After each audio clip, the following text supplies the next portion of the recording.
Hello, this is Power in the Word, and I'm Scott Reed. Thanks for joining me for another study lesson in our Book of Mormon. Come follow me.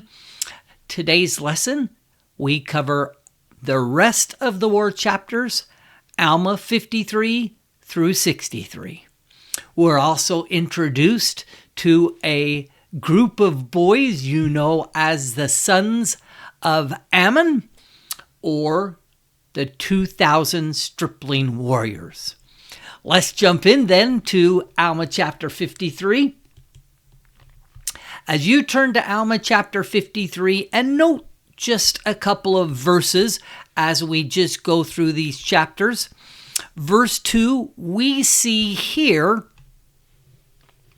in verse 2 this idea that Lehi, one of the great Nephite captains, here states he was a man like unto Moroni. I would be sure that you underline that. Once again, we looked at those who were equal to Captain Moroni in Alma 38:17 is our cross-reference. And that there were all sorts of good men and women in the scriptures that we could act like them as some of our scripture heroes. Not just Captain Moroni, but many like him. We see that in verse 3 that the Nephites continue in their fortifications, digging ditches around the land or the city of Bountiful. Verse 4, they have caused a breastwork of timbers to be built, great ditches of dirt to be taken out to help in defenses. And a good note here for you is that if we are likening these physical items of war to spiritual warfare, this might suggest to us that we are best guarded when we continue to upgrade and find new innovation to inspire us and to protect us. We always need to be working on our protective walls against Satan and digging deep ditches and tall watchtowers in order that we might overcome the carnal man and avoid his temptations. In verse 5, note here Moroni is compelled to cause the Lamanites to actually work building these fortifications because it's easier to guard them while they're working. Well, that's a great principle.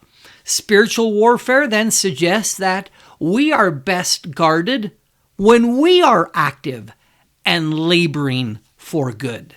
So always in these chapters, look beyond the text and find how it relates to our particular day and warfare spiritually. Now, as we come down to verse 9, there's a good note you might want to underline here. We always think that the Nephite, that their great enemy is the Lamanites. But notice this, Mormon states, and thus because of iniquity among themselves, yea, because of dissensions and intrigue among themselves, they were placed in the most dangerous circumstances. Spiritual warfare then suggests that we are best guarded when we look and are concerned about the enemy within or the inner vessel of one's character, rather than looking toward external evidences for the problem. Hugh Nibley states, the Lamanites were not the Nephites' problem.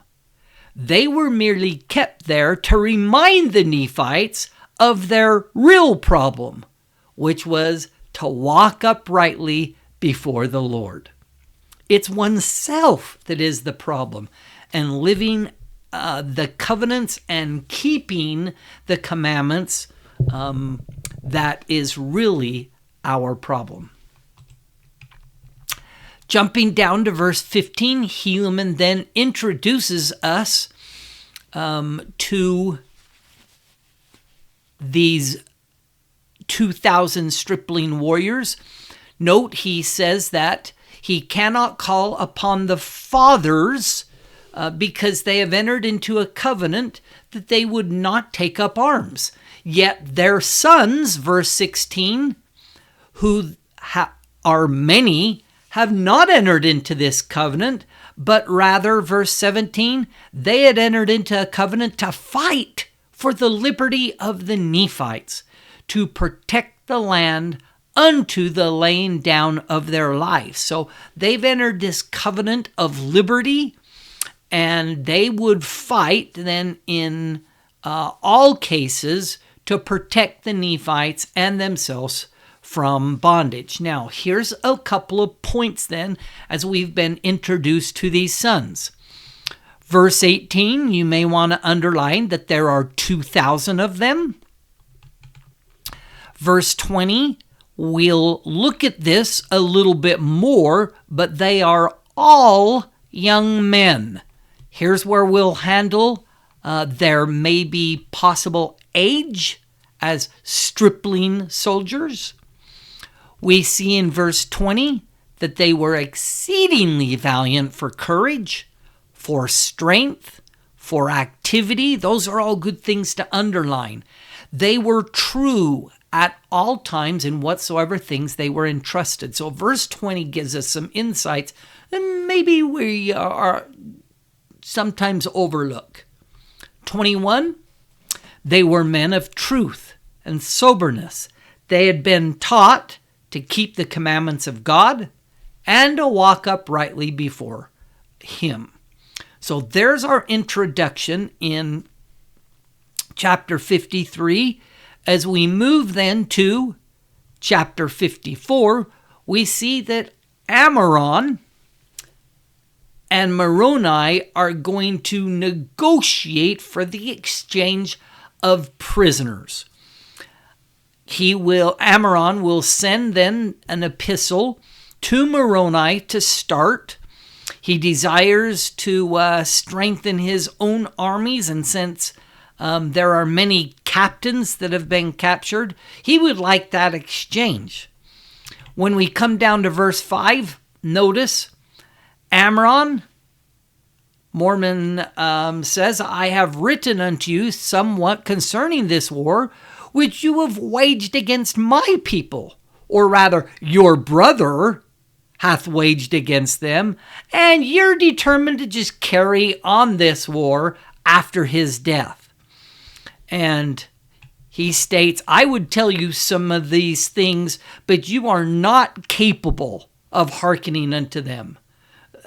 Note, and I love this point, in verse 9 he states, we are ready for you, okay? And except you withdraw your purposes of this war, behold, you will pull down the wrath of God, whom you have rejected upon you, even to your own destruction. And as the Lord liveth, our army will not withdraw, and we're gonna take you on. Now, in response to that, notice Amram says, well, concerning your God which you have mentioned, whom you say we've rejected, verse 21, we know not such a being, and neither do you. Ouch. Verse 22, my brother whom you murdered, whom ye have hinted that he hath gone to such a place, but behold, these things really don't matter. I am Amram, and a descendant of Zoram, whom your fathers pressed and brought out of Jerusalem. So he's talking about the original Zoram that Nephi encouraged to come, the servant of Laban, and states, I am a bold Lamanite in 24. Behold, this war hath been waged to avenge their wrongs and to maintain and to obtain their rights to the government. Now, a good note here you may want to annotate into your scriptures. Even though he and his brother have been actually a part of the Nephite political world, before their defections to the Lamanites, he declares that he was never really a Nephite, that he was a Zoramite who remembers the wrong done to Zoram by Nephi. Amram is now, as he states in 24, a bold Lamanite. And this war is justified by grudges from wrongs almost 6 centuries old. Okay, that's how long they have been carrying on this war. So as we flip now our page and we move to chapter 55, just one quick note, okay, is all I'll do in 55. Notice that Moroni says, I refuse to exchange prisoners. I know you know that you're right here in verse 1. You have perfect knowledge of that you're a fraud. And I will not exchange prisoners with Amram, save he will withdraw his purposes. So some good insight. That's all we're going to do in 55, and we'll move to 56, where then Helaman sends an epistle to Moroni. Captain Moroni is working in one area of the Nephite lands, and Helaman is working in another, and decides to update Moroni as the captain of all Nephite armies on the state of affairs of the people in his area or land. So Moroni is going to receive this epistle from Helaman. Note, and we'll just show you here, Helaman is working down in this area, okay? While Captain Moroni is working over here in this area. So over here in the east is Moroni. Down here in the west is Helaman. And so Helaman's going to update you in this area. Note he states that the greatest armies of the Lamanites come from Antipara. Okay, he actually states that that's where the largest army and the strongest reside.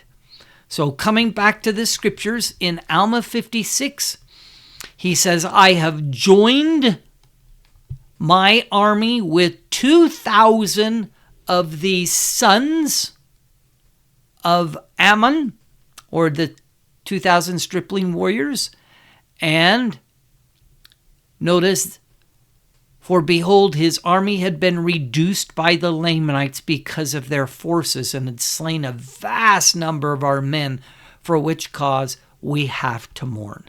So the Lamanites have depleted the Nephite armies. They're down here, as I mentioned, in the land of Manti, Kumani, Antipara. If you continue to come down, we see here in 45 then a little bit more about these 2,000 stripling warriors. And it states, and now I say unto you, my beloved brethren, Moroni, that never have I seen so great courage, nay, not amongst all the Nephites. So, talking of these 2,000 boys, he states they have incredible courage, which President Monson has actually commented on when he said, life's journey is not traveled on a freeway devoid of obstacles, pitfalls, and snares. Rather, it is a pathway marked by forks and turnings. Decisions are constantly before us. To make them wisely, courage is needed. The courage to say no. The courage to say yes. Decisions do determine destiny. The call for courage comes constantly to each of us.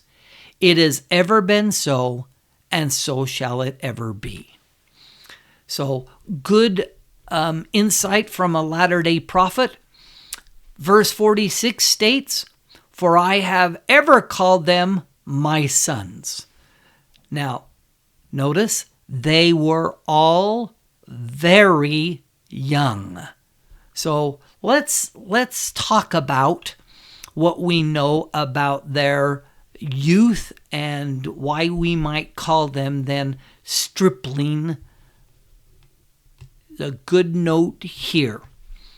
Apparently, according to the Mosaic law, one became obligated to serve in a military position at the age of 20. That's out of Numbers 1, verse 3. The text, therefore, would suggest that they were at least under the legal age of enlisting. The word stripling, which was used back there in chapter 53, meant a youth in the state of adolescence, or just passing from boyhood to manhood, according to the Webster's 1828 dictionary. Given that it was typical for young men to be married and start a family at the age 17, according to their society, this would indicate that some of these warriors may have been very young, perhaps even between 12 and 15 years old. So that gives you maybe, according to the law, the age that we're looking at with these stripling warriors. Notice they have never fought before. Verse 47, they, however, did not fear death, and they did think more about their liberty than they did upon their own lives. And they've been taught by their mothers that they should not doubt, and therefore God would deliver them. And I love, there was a comment made by Wendell Phillips, who lived back in the U.S. Civil War times, who stated, "One on God's side is a majority." Oh, that's awesome little insight. We see that they would rehearse the words of their moms who said, "We do not doubt, our mothers knew it." And this comment by Elder Maxwell, "The reliance, of course, by these young men on their mothers is touching and profound. But the mothers first had to know it in such a way that their young men, observing them closely and hearing them, as it always is the case with children observing parents, did not doubt that their mothers knew that it was true." And so, great observation as children observe their parents. We see that these young men have great faith and courage, but it had to be observed by their watching mom and dad in the home. Okay, so let's jump down to verse 56 for one last verse here in this chapter. It states, in their battling, notice, there had not one soul of them fallen to the earth. That they, good words, they had fought as if it were the strength of God, their miraculous strength, their mighty power, and yet they were 57 stripling. Okay, if we jump over to 57, we come down to one of those battles. Come all the way down, there we go, to verse 20, where it states, as the remainder of our army were about to give way before the Lamanites, behold, these 2,060, they've been joined by 60 others, who are, good words, firm, undaunted. Now, undaunted, notice, according to Webster's 1828 dictionary, means not subdued or depressed by fear. They have no doubt. And the next verse states, because of their faith. So you cannot have faith and doubt at the same time. They're opposites. And so, good observation here. They did obey and observe to perform every word of command with exactness. That's a good word to underline. Even according to their faith, there's that word, it was done unto them. And I did remember the words that they had said unto me concerning, notice, that their mothers had taught them. So a couple of ideas here. One, this idea of obedience with exactness. Blind obedience is sheep following sheep, while following in exactness is sheep following the shepherd. The stripling warriors must have been aware that their obedience to their leaders was an extension of their obedience to God. As we are told in Doctrine and Covenants, section 130, 20, and 21, all blessings are predicated upon obedience. It's an interesting word that they were obedient with exactness, for that's reminiscent of good temple language. So I'd be sure to darken the word exactness in verse 21. And an observation, it seems that the families of the stripling warriors is functioning perfectly according to the family proclamation and the principles of heaven. Notice, their fathers have abided their own oaths and covenants. Their dads. And their moms have taught them appropriately the doctrine of Christ, thus setting an appropriate example for them. Good parents, both acting in the role that they've been given by the Lord. Now, despite their battling and none of the 200 or 2,060 sons of not died, yet, verse 25, many have fainted because of the loss of blood. Nevertheless, according to the goodness of God and to our great astonishment and also the joy of the whole army, I love this, there was not one soul of them who did perish, and neither was there one soul among them who had not received many wounds.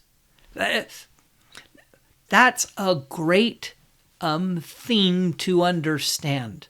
The principle is we all go to battle, and yet none of them perished, but there wasn't one of them that didn't have wounds, and some of them even major wounds, to the idea of fainting. Early on, we loved the picture of Helaman and his stripling warriors, and an account given of the battle and its consequence, where all are present and accounted for, seemed to be the theme we wanted, Desi and I, in our family. That not one of the children have been lost, but we realized early on that all of them, all 7 of the kids, would suffer many wounds from battling in this world.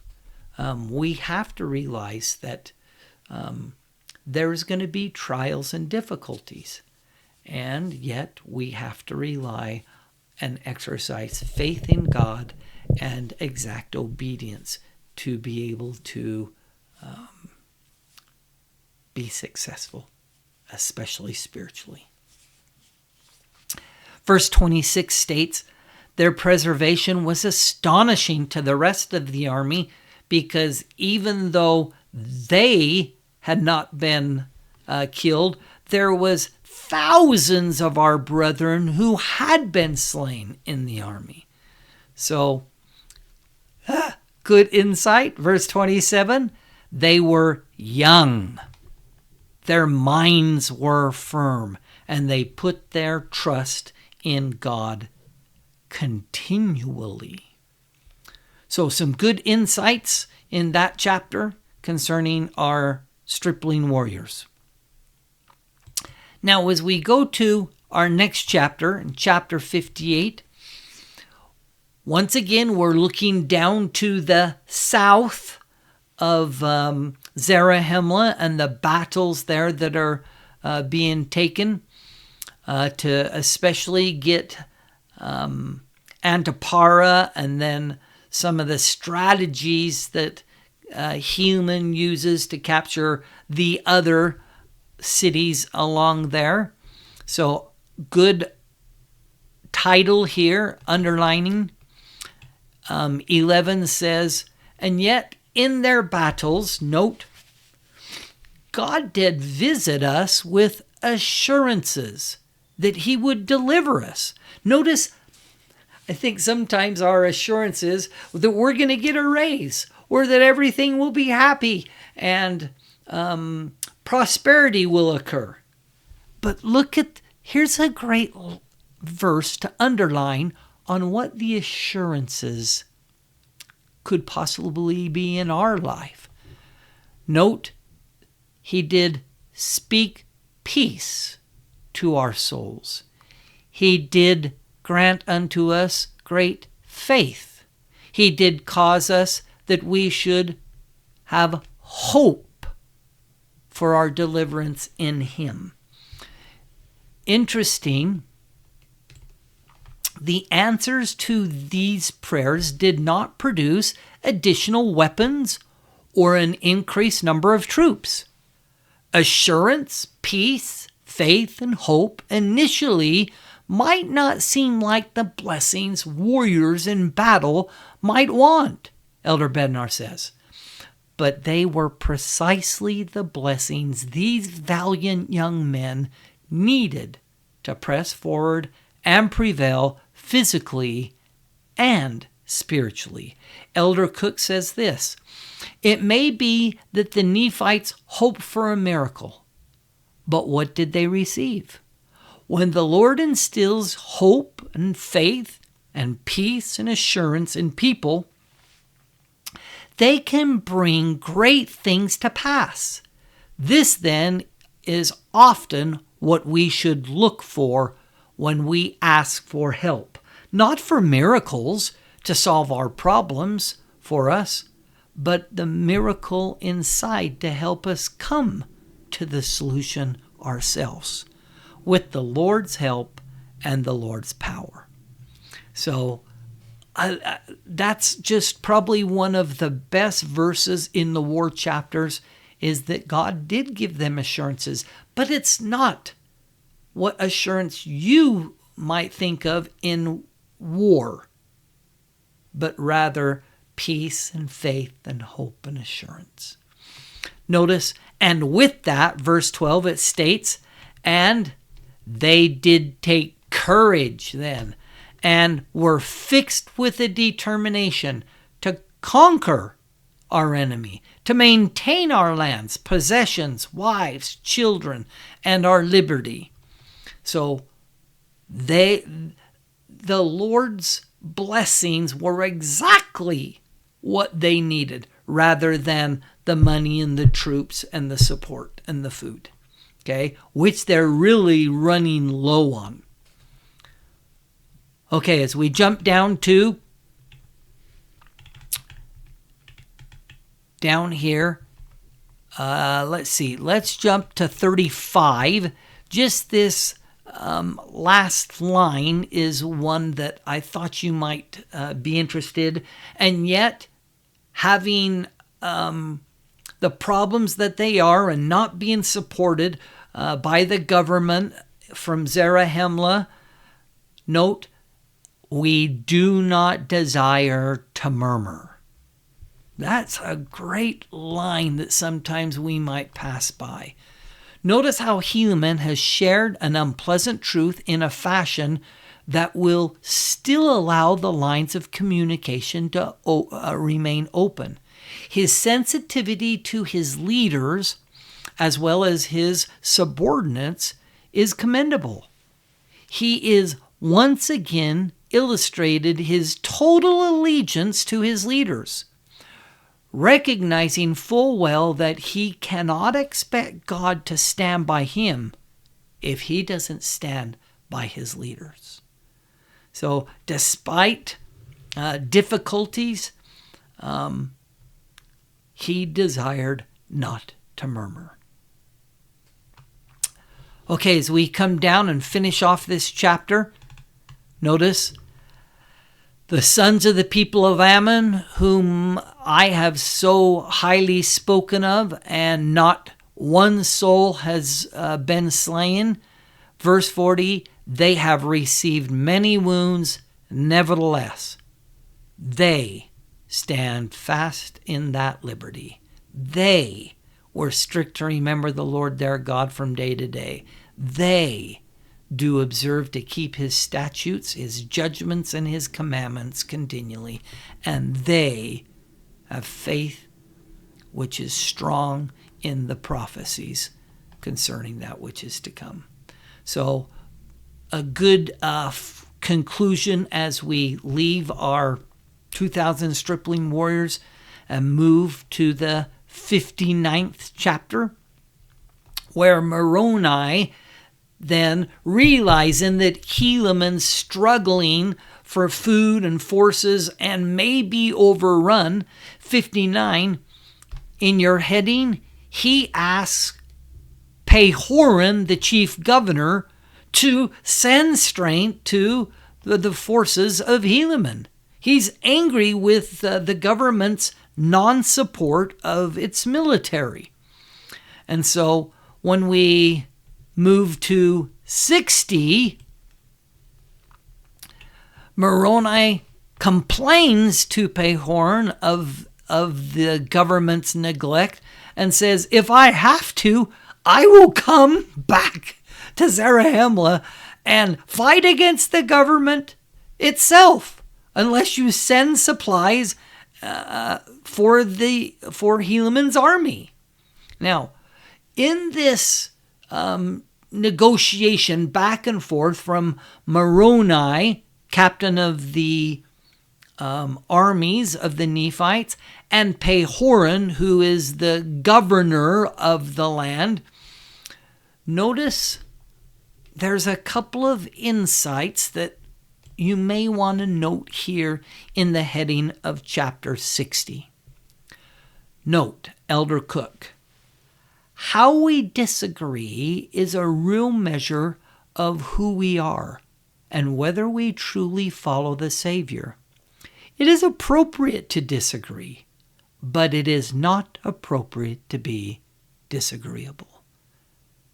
That's great insight for all of us who many times struggle with a leader, struggle with others, and it's okay about the struggle, but we can act Christ-like in that struggle. Elder Bednar said this: one of the greatest indicators of our own spiritual maturity is revealed in how we respond to the weaknesses, the inexperienced, and the potentially offensive action of others. A thing, an event, or an expression may be offensive, but you and I can choose not to be offended, and to say with Pehorin, "It mattereth not." Alma 61:9. Elder Maxwell said it my favorite way. He stated, Moroni was not the first uninformed leader to conclude that another leader was not doing enough. Nor was Pehorin's sweet, generous response to his beloved brother, Moroni, the last such that will be needed. Great indication on both their parts to apply to us and maybe our struggle with others. Something that we learn right here in the war chapters. Now, a couple of verses from this chapters, maybe some good principles. I love verse 13. That top line states, "The Lord suffered the righteous to be slain, that his justice and judgment may come upon the wicked." That's a good spiritual, correct principle. Sometimes the Lord allows the righteous, right, to be slain.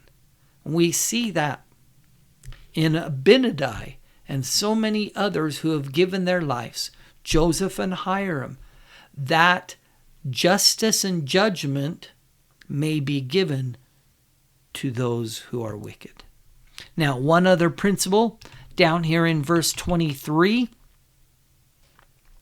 it states, "Do you suppose that God will look upon you as guiltless while you still sit still and behold these things?"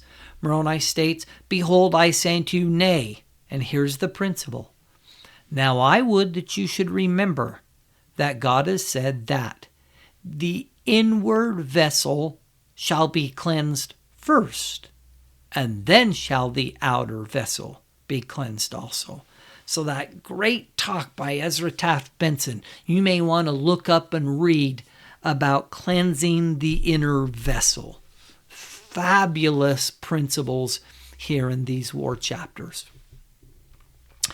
Now, continuing on, let's jump over then to our next chapter. 61, Pehorin, of course, writes back to Moroni and says, "Wait a minute. It's not that I haven't wanted to support Helaman, but there's been insurrection and rebellion here in Zarahemla. We have problems here at home." Notice, the king men have taken Zarahemla, and they have forced Pehorin and the government to flee the city. A couple of good notes here that you might want to include.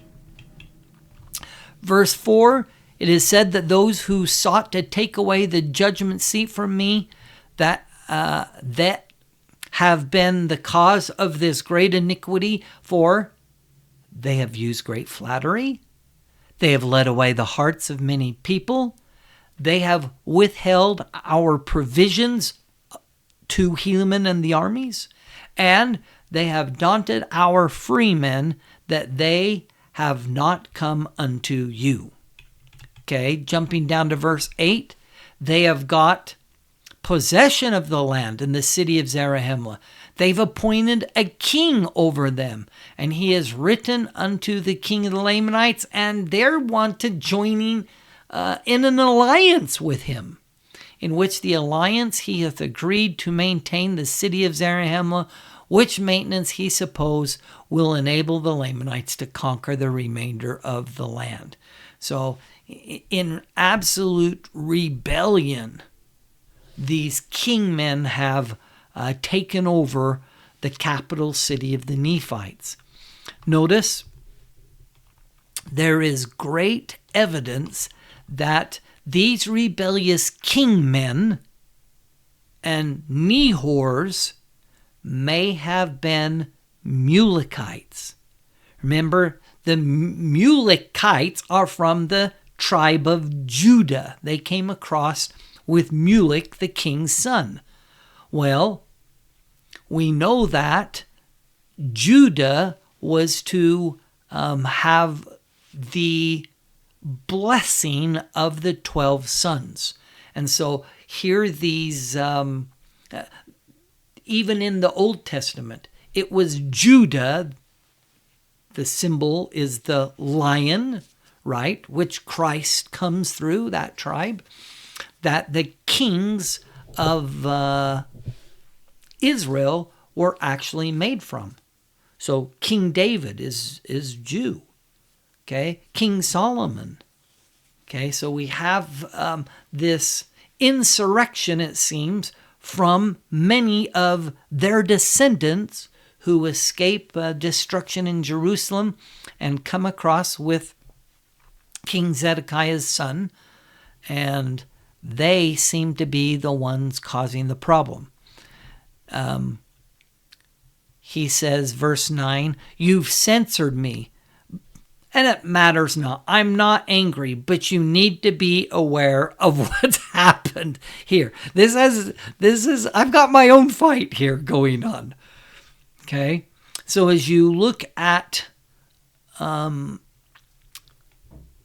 the difficulty that he's facing at home, note, we'll jump over, and Moroni says, "Fine, okay, I'm going to leave the fight here in the east and leave my captains to do the battling, and I'm going to run down to the land of Gideon and aid Pahoran." Okay, so your heading is good description. The kingmen who have refused to defend their country are going to be captured and put to death as traitors to the standard of liberty. So here's a reminder. So Captain Moroni has been working here. Pahoran, here in the Zarahemla capital, has had to flee down here to Gideon. And so Captain Moroni will come and help Pahoran take back Zarahemla and conquer the kingmen. It is at this time that we have also a great and tragic event happen. Notice Teancum is going to go forward and kill Amaron. Let's run down to his event. In passing, just a quick note. The head of the kingmen's name is right here, Pachus, who was the king of those dissenters. Okay, Pachus, it is a very interesting name. It's perhaps a good Egyptian and means he who is praised. So just a definition given to us by Brother Nibley. Notice we come down here to this event. Let's come down. There's the right event of Teancum. Teancum is absolutely furious at what Amalickiah and Amaron have done. Okay? And so notice at nighttime he sneaks forward. We've talked about that in Alma 52:1. If you want to make a good cross-reference to him going at night and slaying Amram's brother Amalickiah, note, he does hoping to do the same. He sneaks into camp. He finds the king, verse 36. He casts a javelin at him just like he did his brother. It pierces near the heart of the king, but the king awakens his servants before he dies, and they pursue Teancum, and Teancum is killed. Now, a note here, verse 37, a man like Teancum who fights valiantly for his country, and here's a good title for him, a true friend to liberty. Comment about Teancum. In picturing the heroes of those days, Teancum looms up before us. He falls upon the thickest of the foe, seeking out their chief captains, that by their death an end may possibly be put to the horrors of war. Thus we find him slain with his own hand. At different times, Morianton, Amalickiah, and Amram. So some of the great leaders of the Lamanites, he himself has killed. And it states, verse 39, some good concluding things here in this last chapter of the war chapters. And thus ended the 30 and the first year of the reign of judges over the people of Nephi. And thus they had wars and bloodshed and famine and affliction for the space of many years. War is terrible. But notice this reaction. Okay? Verse 41. Because of the exceedingly great length of the war, many became hardened. But in the same verse, you have, because of the exceeding great length of the war, same phrase, many were softened. What? Okay. Good quotes for you from Elder Packer and Elder Oaks. The same testing in troubled times can have quite opposite effects on individuals. 3 verses from the Book of Mormon teach us that surely you know some whose lives have been filled with adversity, who have been mellowed and strengthened and refined by it, while others have come away from the same tests bitter and blistered and unhappy. Elder Oak states, even as adversities inflict mortal hardships, they can also be the means of leading men and women to eternal blessings. Such large-scale adversities as natural disasters and wars seem to be inherent in the mortal experience. We cannot entirely prevent them, but we can determine how we will react to them. For example, the adversities of war and military service. So,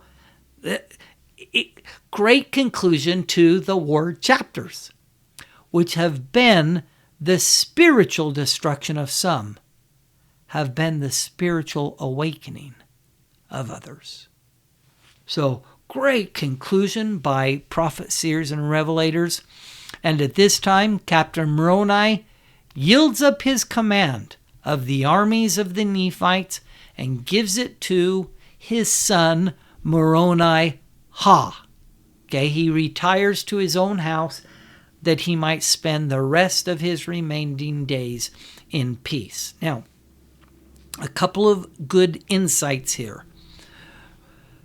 Moroni became chief captain at the age of 25.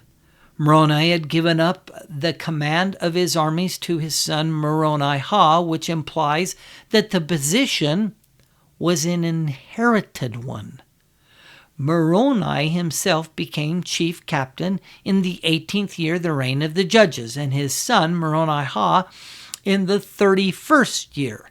If Moroni-Ha was born when his father was 20 years of age, he would have been, because remember, that's when by military law you can now enter into military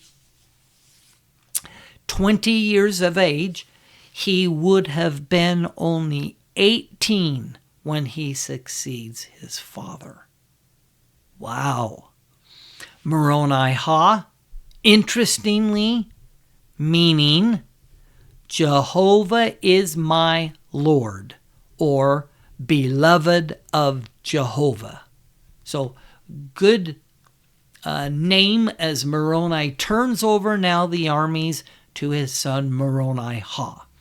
Notice Pehoran also gives up his judgment seat. He's done being the governor, and Helaman did take upon him again to preach unto the people the word of God. So Helaman, Pehoran, and Moroni, all done. Okay, so some good notes here as we conclude. And I think that's all we'll do with the war chapters. It's a good place to conclude. And we have one final little notice chapter where Shiblon and later Helaman, just for a little bit, will take possession of the plates and do their writings on them. They include some incredible details for us.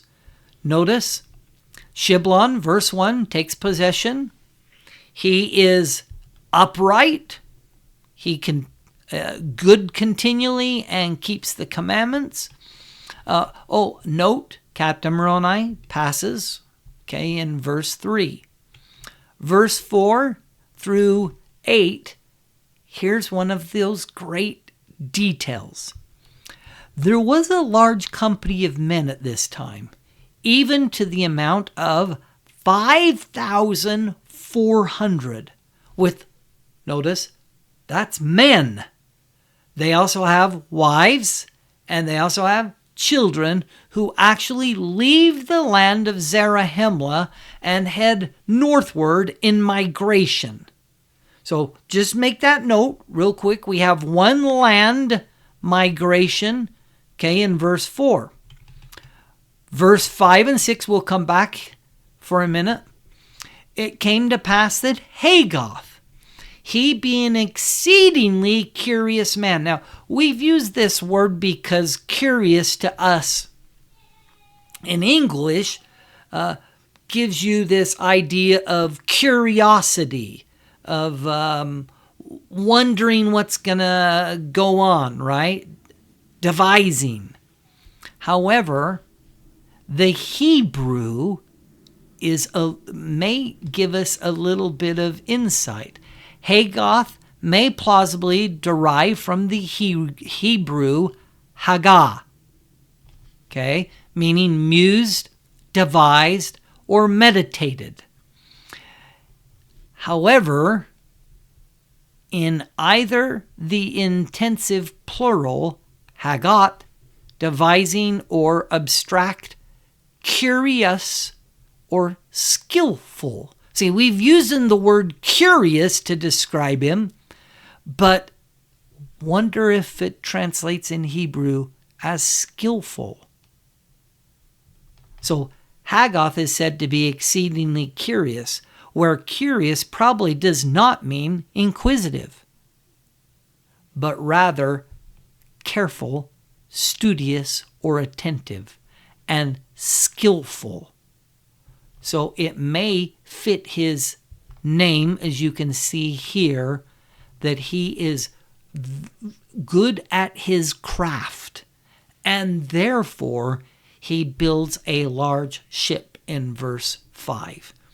And that ship is filled with Nephites who have many provisions, their women, their children, and they take their course by water, also going northward. It is also, notice, this same man that builds other ships. So Hagoth builds other ships.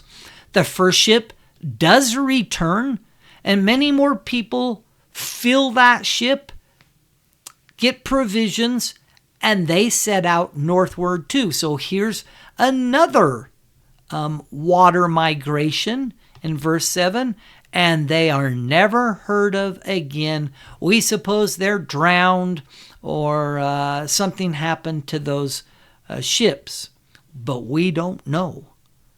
And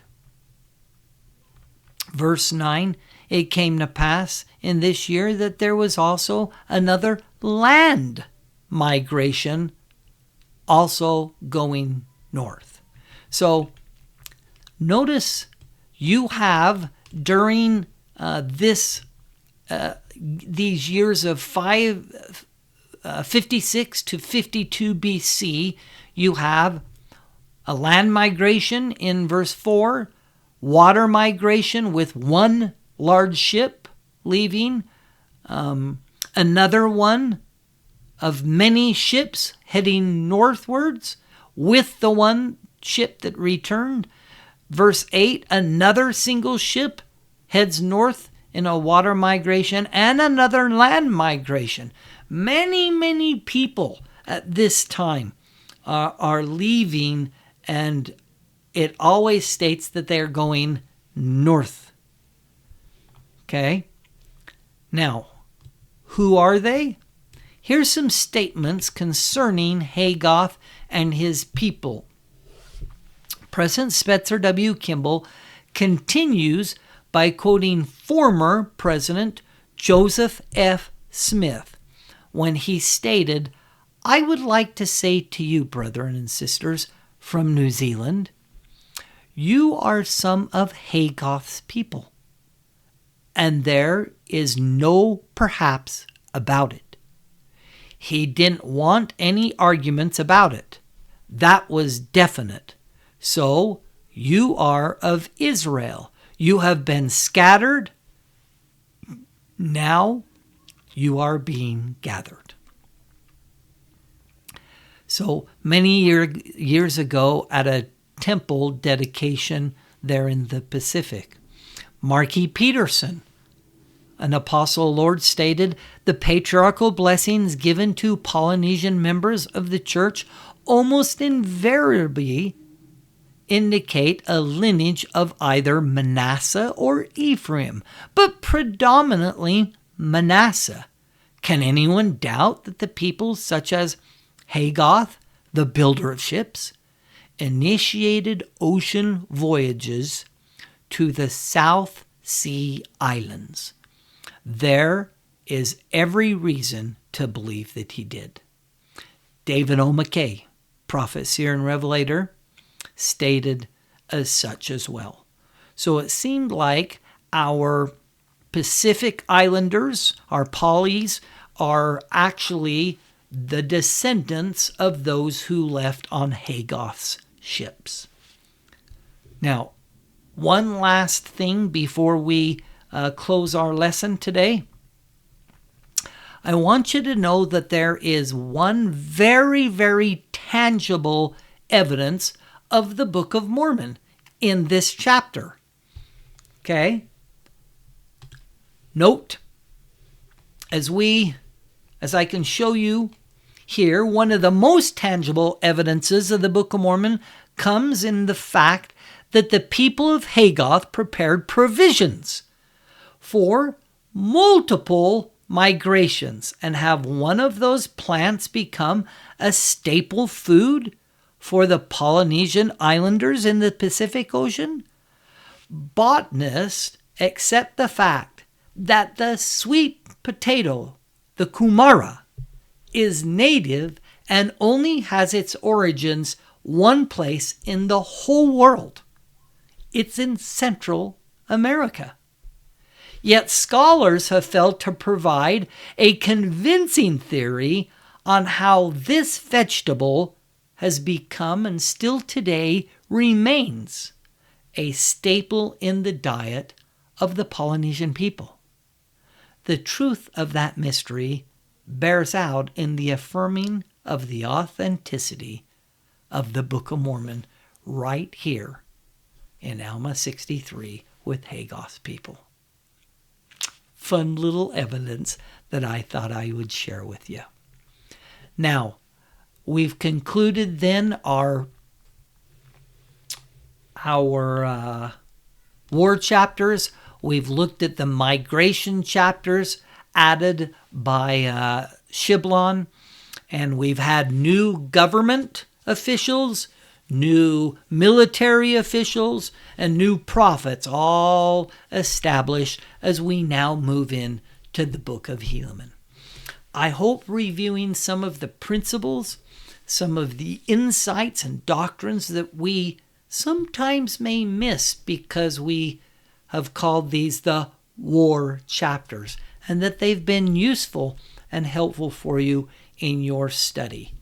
I still declare to you that there is power in the Word of God if we will take time and dig deep in the details of our scriptures. Love them. Hope that you're finding that you have come, as Gordon B. Hinckley said, to have a love affair with them. Well, I hope you'll join me again as we move into the book of Helaman, and I hope to see you then.